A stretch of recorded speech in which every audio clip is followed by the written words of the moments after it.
Capacitors Part 3. Today, we have depicted capacitors in series.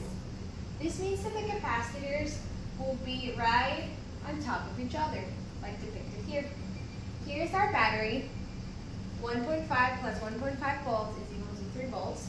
The charges will flow across this circuit, and we want to figure it out what is the difference in the potential when the capacitors are in series.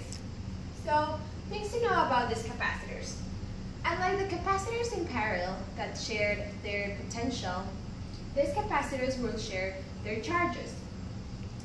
And unlike the parallels, whose capacitance just equals capacitance number 1 plus capacitance number 2, in this case, their capacitance will be equal to 1 over the capacitance of the first capacitor plus 1 over the capacitance of the second capacitor. And all this to the power of -1. So here we have used two different capacitors, 1 farad and 0.5 farad.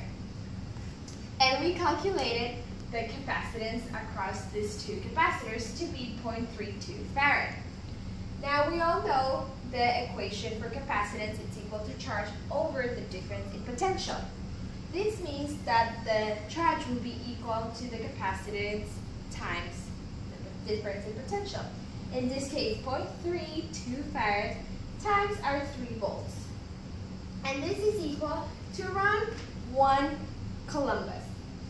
So now that we have the charge, and we know that both of these capacitors will be sharing the same charge, we can calculate the potential difference in each one of them, but just applying the same formula. We know the charge and we know the capacitance of each one of our capacitors. So we are expected at potential of 1 volts for the first capacitors and a potential of 2 volts for the second capacitors. Now